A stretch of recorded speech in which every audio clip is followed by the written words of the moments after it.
Good morning, Flagler County. I'm Rich Carroll. You're listening to Flagler's Morning News on Thursday, February 17th, and this local news is a service of Flagler County's Toyota dealer. Beaver Toyota, here to wow you. An increase like that is shocking and staggering. That's Palm Coast Mayor David Alfin reacting to the rising costs of waste removal that's going to be shouldered by Palm Coast residents for the next year. City Council approved a one-year extension with current trash provider Waste Pro for nearly $30 a month per household, up from $20 a month now. Councilman Ed Danko says Waste Pro has improved its record after dealing with a litany of complaints of missed trash collections last year. I want to compliment your company. It was time.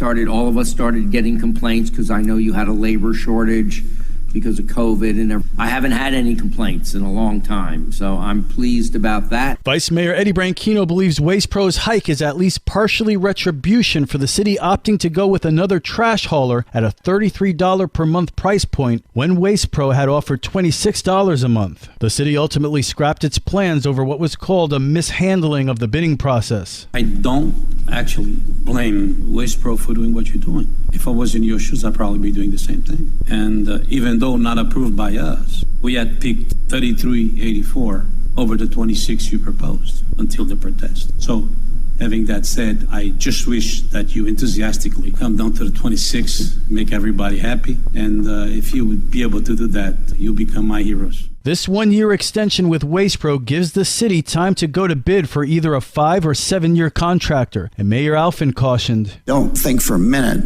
that this is set and now this becomes a starting point for the next negotiation. In the future, as we are legally permitted, we consider commercial hauling. Waste Pro has said there's no wiggle room and it won't budge from the $30 a month price point. A fugitive made the wrong decision when he journeyed into Flagler County. Sheriff Rick Staley says they received a be-on-the-lookout alert for an armed and dangerous man. Deputies had been alerted to a suspect that was known to hang out in Flagler County that was wanted by the Putnam County Sheriff's Office for multiple felony counts. This individual is also known to run from law enforcement when spotted. He was spotted near Londonderry Drive. Deputies used stop sticks to flatten his tires before trying to take him into custody. With flat tires, he had no place to run, so deputies were able to conduct a high-risk felony stop on his vehicle and take him into custody for the Putnam County warrants. Deputies also found that the man had marijuana in his possession, also had a suspended driver license, so new charges are being filed. Another fugitive that made the mistake of coming to Flagler County. For Flagler's Morning News, I'm Rich Petchke.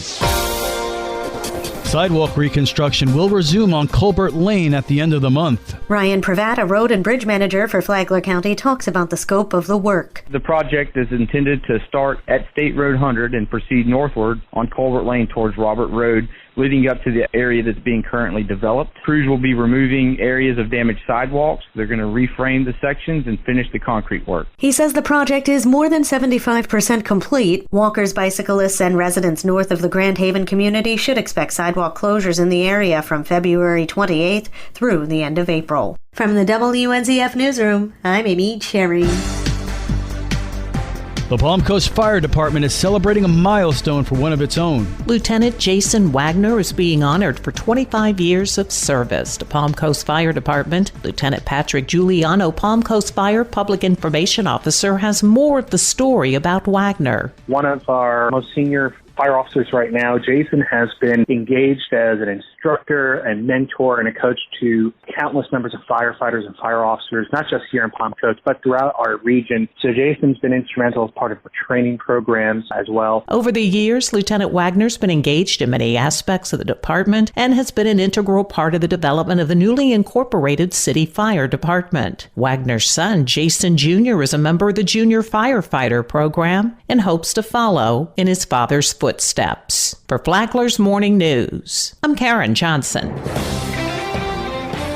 The history of the Palm Harbor Golf Course goes back a few years. The idea of a restaurant there was nothing more than a snack shop. Toby Tobin of Real Estate Matters and GoToby.com said that Palm Harbor was one of 4 golf courses in the city. Early in the early 2000s, the golf course was purchased by Centex. And Centex was a big builder, and they had grandiose plans. They bought the golf course, and they also bought the marina facility at the end of Clubhouse Drive. Tobin said that when the housing market went belly up, Centex left town, leaving a golf course that was a mess. They tore down the old clubhouse, they tore out the irrigation system, and basically made the golf course not a golf course. I mean, it was basically worthless. He said that in exchange for a favor, Centex decided to deed the golf course to the city. Tobin said the city of Palm Coast then spent $5 million to fix the course, which included rerouting some of the holes and putting in a whole new irrigation system, but they didn't go so far as to build a new clubhouse. They installed a double-wide trailer. That's where the pro shop and the snack bar were located.